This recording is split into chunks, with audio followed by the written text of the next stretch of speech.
मैं आपका अपना विशु राय हाजिर हूँ जुल्म की दुनिया की एक बेहद खौफनाक कहानी के साथ। साथियों, आजकल 144 साल बाद एक महाकुंभ का संयोग बना हुआ है। उत्तर प्रदेश के प्रयागराज में महाकुंभ का मेला लगा हुआ है। हर कोई सोच रहा है कि चलकर महाकुंभ के उस मेले में दर्शन किया जाए, पूजन किया जाए और गंगा जी में त्रिवेणी के संगम में डुबकी लगा ली जाए, शायद कुछ पाप धुल जाए। ऐसे ही झारखंड के गुमला जिले के बिशुनपुर थाना क्षेत्र का एक लड़का जिसका नाम सोनू रहता है। सोनू भी जब सोशल मीडिया पर वायरल हो रही रीलों को देखता है तो उसके मन में भी एक आशा जगती है कि वह भी चलकर महाकुंभ नहा ले, शायद उसके थोड़े बहुत पाप धुल जाए। अब इसी इच्छा के साथ वो अपनी गर्लफ्रेंड को फोन करता है और कहता है कि सुनो, मैं महाकुंभ जा रहा हूं, तुम चलोगे क्या? लड़की भी तैयार होती है और फिर अपने प्रेमी के साथ नहाने के लिए महाकुंभ चली जाती है। और फिर जैसे ही लड़का नहाकर बाहर निकलता है, लड़की वहां से गायब हो जाती है। लड़का आसपास पुलिस वालों से पूछताछ करता है, लोगों से पूछताछ करता है, लेकिन उसकी प्रेमिका, उसकी गर्लफ्रेंड कहीं लापता हो जाती है। अब कई घंटों तक वह तलाश करता है। जब वह नहीं मिलती है तो हताश निराश होकर वह अपने गांव पहुंचता है। अब गांव पहुंचता है तो जो लड़की की मां रहती है वह अभी अपने बेटी के आने का इंतजार कर रही थी। जैसे ही पता चलता है कि उसकी बेटी अभी तक आई नहीं है और लड़का सोनू आ चुका है तो वह सोनू से बातचीत करती है। तो सोनू कहता है कि वह तो मेले में कहीं खो गई है। अब यह बात सुनकर लड़की की मां पहुंचती है पुलिस स्टेशन और वहां जाकर बताती है कि वो अपने प्रेमी के साथ, सोनू के साथ महाकुंभ नहाने गई थी, लेकिन उसका कुछ अभी तक अता पता नहीं है। सोनू आ गया है और बता रहा है कि लड़की कहीं मेले में खो गई है। अब कई करोड़ लोग डेली वहां आ रहे हैं। अब एक लड़की गुम हो जा रही है और सोनू को उस लड़की के बारे में पता भी नहीं चलता है। अब पुलिस मेले में उस लड़की के फोटो को सेंड करती है और फिर जांच पड़ताल करती है, लेकिन कहीं कुछ पता नहीं चलता है। अब इधर पुलिस सोनू को गिरफ्तार करती है, उसके घर जाती है, घर से उसे उठाकर लाती है और फिर पूछताछ करने लगती है। तभी सोनू इधर उधर की बातें करने लगता है, लेकिन एक जगह पुलिस की बातों में वह फंस जाता है। और साथियों, जब फंस जाता है तो वह फिर टूट जाता है और रोने लगता है और फिर बताता है एक ऐसी कहानी जिसके बारे में सुनकर सभी लोग हैरान थे। लोगों के पैरों तले जमीन खिसक गई। दरअसल साथियों, एक लड़की जिसका कत्ल हो जाता है बेरहमी से, और उसका प्रेमी इस तरह से पुलिस को और घर वालों को भ्रम में रखने की कोशिश करता है, भरमाने की कोशिश करता है कि शायद वह बच जाएगा। लेकिन कत्ल क्यों हुआ, इसका रीजन क्या है, कत्ल होने का इसके पीछे का कारण क्या है? दरअसल साथियों, जब पुलिस पता करती है तो वह खौफनाक कहानी का रूप ले लेती है। साथियों, इस घटना की शुरुआत होती है आज से करीब 2 साल पहले, साल 2023 अप्रैल का महीना। एक लड़की अनामिका, जिसकी उम्र उस समय लगभग 22 साल रहती है, वह ऑनलाइन एक अपना पार्सल ऑर्डर करती है। अब ऑनलाइन जब ऑर्डर करती है तो कुछ दिनों बाद अप्रैल के महीने में एक डिलीवरी बॉय लेकर पार्सल को पहुंचता है उसके घर। अनामिका का दरवाज़ा खटखटाता है तो अनामिका दरवाज़ा खोलती है और देखती है कि सामने एक बेहद हैंडसम लड़का डिलीवरी बॉय के रूप में उसका पार्सल लेकर खड़ा है।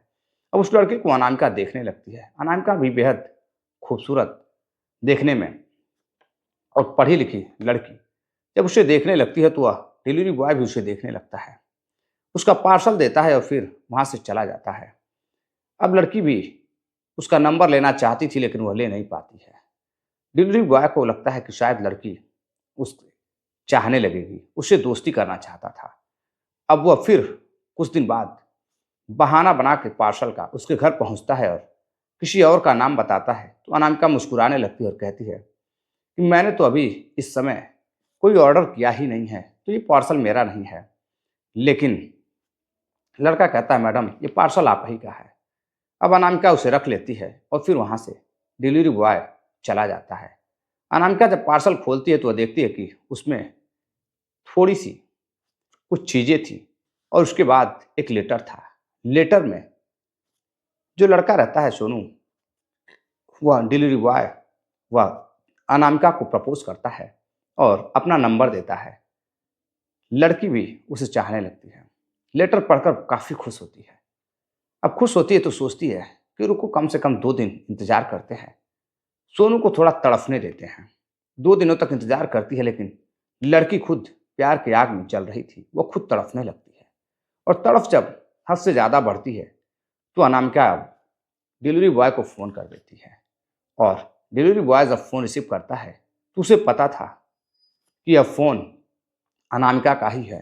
वो फ़ौरन ही बोलता है, हाँ अनामिका बोलो। अनामिका कहती है, तुमने पहचाना कैसे? फिर दोनों में प्रेम भरी बातें शुरू हो जाती है, दोस्ती हो जाती है और फिर दोनों फ़ोन पर बातचीत करने लगते हैं और बातचीत इतनी आगे बढ़ जाती है कि अब दोनों एक दूसरे से मिलना चाहते थे। इधर सोनू बताता है कि वो डिलीवरी बॉय का काम करता है, ठीक ठाक पैसे कमा लेता है। इधर अनामिका उसे मिलने के लिए अपने ही गांव से बाहर बुलाती है और फिर उससे मिलती है। मिलने के बाद दोनों बातचीत करते हैं। अब फोन पर बातचीत शुरू हो चुकी थी। फिर एक दिन दोनों बातचीत करते करते एक दूसरे को प्रपोज कर देते हैं। दोनों एक दूसरे के प्यार में डूब जाते हैं। अब इधर दोनों बातचीत शुरू कर देते हैं। सोनू भी दिन रात बात करता, अनामिका भी बातचीत करती। लेकिन अब धीरे धीरे साल 2024 आ जाता है। अब इधर जो कुछ थोड़ी बहुत चीज़ों की ज़रूरत पड़ती थी, पार्सल के रूप में डिलीवरी बॉय लाकर अनामिका को दिया करता था। इधर अनामिका सोनू के प्यार में इस कदर बेकरार हो जाती है साथियों कि वह अब दिन रात उससे बातें करने लगती है। घर वालों को भी पता चल जाता है कि वह सोनू नाम के किसी लड़के से बातचीत करती है जो डिलीवरी बॉय का काम करता है। घर वालों के मना करने के बावजूद भी अनामिका बातें करती रही। समय बीतता गया। इधर अनामिका एक दिन लड़के से कहती है कि देखो, मुझे तुम काफ़ी अच्छे लगते हो, मैं तुमसे शादी करना चाहती हूँ। अब इधर शादी की बात आती है तो सोनू कहता है कि शादी की क्या बात है, मैं तो तुम्हें बेहद प्यार करता हूँ। फिर दोनों बातचीत करते करते एक बंद कमरे में जाते हैं और वहाँ जाकर एक दूसरे के साथ शारीरिक संबंध बनाने लगते हैं। अब इधर साथियों दोनों एक दूसरे को बेहद प्यार करने लगते हैं। अब संबंध बन चुका था। इधर एक नहीं कई बार दोनों के बीच शारीरिक संबंध बनते हैं और फिर अनामिका अब बार बार सोनू से कहने लगती है कि देखो, अब मैं तुम्हारे साथ जीना चाहती हूँ, तुमसे दूर नहीं रह पाऊंगी, मैं तुमसे शादी करना चाहती हूँ। लेकिन समय बीतता गया। कुछ दिन और गुजरते हैं। सोनू कुछ समय मांगता है। साल 2024 दिसंबर आ जाता है। फिर अनामिका कहती है कि देखो, मेरे घर वाले मेरी शादी कहीं और कर देंगे। वह मुझे जानते हैं और रोज़ मुझे डांट पड़ती है और मैं चाहती हूँ कि मैं तुमसे शादी कर लूँ। अब इधर सोनू प्यार तो करता था, लेकिन शादी करने से थोड़ी परहेज कर रहा था। कुछ समय और गुजरता है। अनामिका फिर से शादी की रट लगाए बैठती है। तो सोनू कहता है कि देखो, कुछ समय रुक जाओ, थोड़े पैसे इकट्ठा कर लेने दो। लेकिन अनामिका फिर भी बर्दाश्त कर लेती है। साल 2025 आ जाता है। अब धीरे धीरे दोनों की मोहब्बत को 2 साल हो जाते हैं। 2 सालों से कई बार जिस्मानी संबंध बनते हैं, लेकिन लड़का लड़की से शादी करने के लिए तैयार नहीं होता है। रोज नए नए बहाने करता था। एक दिन अनामिका कहती है कि देखो, अगर आज तुमने शादी के लिए मना किया तो मैं पुलिस स्टेशन चली जाऊंगी और तुम्हारे बारे में शिकायत दर्ज कराऊंगी। अब इधर फिर गुमला के ही एक क्षेत्र में वह जाती है और जाकर महिला पुलिस थाने में वो बताती है कि एक लड़का मेरे साथ संबंध भी बनाता है और मेरे साथ शादी की बातें करता है, लेकिन शादी नहीं करता है। पुलिस बुलाती है, दोनों को समझाती है। फिर जब शादी करने के लिए तैयार होता है, वह एक समय देता है कि एक समय पे वह दोनों शादी कर लेंगे, लेकिन फिर शादी नहीं करता है। अब इधर अनामिका फिर मिलती है और कहती है देखो, तुम मुझसे दूर क्यों जा रहे हो, और तुम्हें बेहद प्यार करती हूँ। हम दोनों एक दूसरे के लिए बने हैं, एक दूसरे के हो चुके हैं। अब इधर तभी सोनू देखता है कि कुंभ में मेला लगा हुआ है। कुंभ का मेला काफी सर चढ़कर सुरूर चढ़ा हुआ है। लोगों के ऊपर लोग जा रहे हैं कुंभ मेले में, अपनी अपनी धार्मिक इच्छा के अनुसार दान भी दे रहे हैं और वहां पर लोग गंगा में त्रिवेणी संगम में स्नान कर रहे हैं। काफी भीड़ लगी हुई है। चारों तरफ चर्चाओं का विषय बना हुआ है प्रयागराज संगम। अब इधर वो सब कुछ देख रहा था, तभी उसके दिमाग में कुछ ख्यालात आते हैं। अब वह सोचता है और फिर अपनी प्रेमिका को कहता है कि एक काम करो कि चलो मेरे साथ कुंभ नहाते हैं और फिर वहीं शादी कर लेंगे। अब इधर लड़की घर से किसी को बताती नहीं है, लेकिन लोगों को पता चल जाता है कि वो कहाँ जा रही है। घर में जब माँ पूछती है तुम कहाँ जा रही हो, तो कहती है मैं कुंभ नहाने जा रही हूँ अपने दोस्त के साथ। लेकिन लोगों को पता चल जाता है कि वो किसके साथ जा रही है। अब 5 फरवरी साल 2025 इसी महीने में वह घर से बाहर निकलती है और फिर सोनू के बाइक पर बैठती है। बाइक पर बैठती है, दूरी काफ़ी ज़्यादा रहती है। कई जगह दोनों रुकते, होटल में खाना खाते और फिर दोनों एक दूसरे के साथ प्यार भरी बातें करते हुए शादी विवाह कैसे करेंगे, कब करेंगे, कहाँ करेंगे।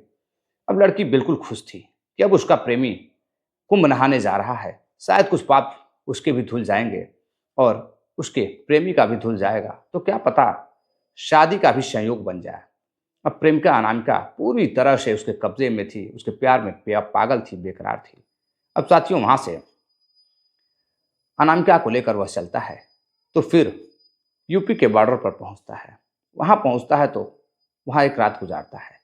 फिर अगले दिन सुबह जब वहां से बाइक से निकलता है और इधर भीड़ प्रयागराज में काफी चपी हुई थी। लाखों श्रद्धालु आ रहे थे, जा रहे थे। अनामिका भी बिल्कुल खुश थी कि आज 144 साल बाद जो संयोग बना है महाकुंभ का, उसमें वह डुबकी लगाएगी आस्था के पर्व की और फिर उसके भी पाप धुल जाएंगे। अब इसी खुशी के साथ वह अपने प्रेमी के साथ आगे बढ़ती है। लेकिन साथियों एक जगह लगती है डेहरी। डेहरी के पास जब वह पहुंचती है तो अपने प्रेमी से कहती है कि सोनू मुझे वॉशरूम जाना है। अब इधर सोनू एक झाड़ियों के किनारे रुकता है और कहता है ठीक है तुम जाओ। जैसे वह नीचे उतरकर सुनसान जगह पर झाड़ियों के पास जाती है, वैसे ही पीछे से सोनू भी जाता है। और साथियों सोनू जब पहुंचता है पीछे से तो उसकी प्रेमिका को लगता है कि सोनू पीछे से आ रहा है, लेकिन उसका वो प्रेमी था। वो कुछ बोलती नहीं है। तभी उसके दुपट्टा लेता है सोनू और उसका गला जोर से घोट देता है। वह चीखने की चिल्लाने की कोशिश करती, लेकिन कुछ समझ नहीं पा रहा था। कोई भी आने जाने वाले लोग दूर से ही देखने की कोशिश करते, लेकिन किसी को कुछ समझ में नहीं आ रहा था कि वहां चल क्या रहा है। झाड़ियों के पीछे किसी को दिखाई नहीं दे रहा था। लड़की चीख रही थी, लेकिन किसी को उसकी आवाज़ सुनाई नहीं दे रही थी। अब साथियों वहां पर उसका गला घोटकर उसकी हत्या कर देता है और फिर चाकुओं से कई बार उसके शरीर पर वार करता है और उसका कत्ल कर वहां से अपनी बाइक उठाता है और फिर धीरे से महाकुंभ की तरफ निकल जाता है। महाकुंभ पहुंचता है और पहुंचने के बाद महाकुंभ में डुबकी लगाता है, संगम पर डुबकी लगाता है, गंगा जी में डुबकी लगाता है, यह सोचकर कि शायद उसके जो पाप थे अब धुल जाएंगे। उसके प्रेमिका के कत्ल का जो पाप उसके सर है वो सब धुल जाएगा। अब वह बिल्कुल पवित्र हो जाएगा। अब उसे ना तो पुलिस पकड़ पाएगी ना कोई पकड़ पाएगा। लेकिन उसे क्या पता था कि गंगा जी में नहाने से सिर्फ पाप नहीं धुलते हैं, जो कर्म है कर्म के अनुसार तो तुम्हें भुगतना ही होगा। अब साथियों वहां से वह अपने घर पहुंचता है बेधड़क होकर। घर पहुंचता है, घर वाले पूछते हैं कुंभ का स्नान कैसा रहा। बताता है बहुत अच्छा था, आज मैं सारे पाप धुल के आ चुका हूं, मैं बिल्कुल खुश हूं, काफी प्रसन्न हूं, अब मेरे सारे पाप धुल गए। अब इधर लड़की के घर वालों को पता चलता है, अनामिका के घर वालों को, कि अभी तक 2 से 3 दिन हो गए, सोनू तो आ गया है लेकिन उनकी लड़की कहाँ है, लड़की का कुछ पता नहीं है। अब सोनू से पूछताछ करते तो सोनू इधर उधर की बातें करता है। फिर वो नज़दीकी पुलिस स्टेशन जाते हैं, वहां जाकर शिकायत दर्ज कराते हैं। पुलिस शक के बुनियाद पर सोनू को गिरफ्तार करती है और सोनू से पूछताछ करती है। तो फिर सोनू बताता कि वह मेले में कहीं गुम हो गई और फिर पता नहीं चला, काफ़ी भीड़ थी, शायद वो कुछ दिन बाद घर आ जाए। लेकिन 2 से 3 दिन बीत जाते हैं, 4 दिन बीत जाते हैं, जब वो घर नहीं लौटती है तो फिर पुलिस वाले प्रयागराज मेले में लगे पुलिसकर्मियों से जांच पड़ताल करती है। तभी पता चलता है कि उत्तर प्रदेश के पास टिहरी के क्षेत्र में एक लड़की की लाश मिली है। जैसे पुलिस को यह खबर मिलती है, पुलिस फौरन ही फोटो से मिलान करती है और जब मिलान करती है तो पता चलता है कि यह तो वही लड़की है, बिशुनपुर क्षेत्र की रहने वाली अनामिका, जो महाकुंभ नहाने अपने प्रेमी के साथ गई थी। अब साथियों, इधर पाप धुलने के लिए अपने प्रेमिका के साथ सोनू लेकर गया था, लेकिन उसके मन में तो लाखों हजारों पाप भरे हुए थे। वह तो महाकुंभ का बहाना करके अपने प्रेमिका को मौत के घाट उतारना चाहता था और फिर महाकुंभ नहाकर अपने घर वापस आना चाहता था। अब इधर पुलिस, झारखंड की पुलिस गुमला की निकलती है और जाकर वहां से परिवार के साथ डेड बॉडी को लेकर आती है, पोस्टमार्टम कराती है और उसके बाद लिखा पढ़ी के बाद घर वालों को सौंप देती है। और इधर उसके प्रेमी को गिरफ्तार कर, कुरियर बॉय सोनू को गिरफ्तार कर पुलिस प्रेमिका के कत्ल के जुर्म में जेल भेज देती है। साथियों, एक लड़की से इतना प्यार करती थी, उसके लिए सब कुछ करने को तैयार थी, लेकिन एक लड़का सब कुछ करना चाहता था लेकिन शादी नहीं करना चाहता था। अब उसे महाकुंभ का बहाना मिलता है और महाकुंभ के बहाने साथियों महाकुंभ को भी वह बदनाम करता है और अपने प्रेमिका का कत्ल कर महाकुंभ नहाकर घर जाता है। लेकिन उसे क्या पता था कि सिर्फ माँ गंगा में स्नान करने से तुम्हारे पाप नहीं धुलेंगे, तुम्हारा जो कर्म का फल है वो तो तुम्हें मिलेगा ही मिलेगा।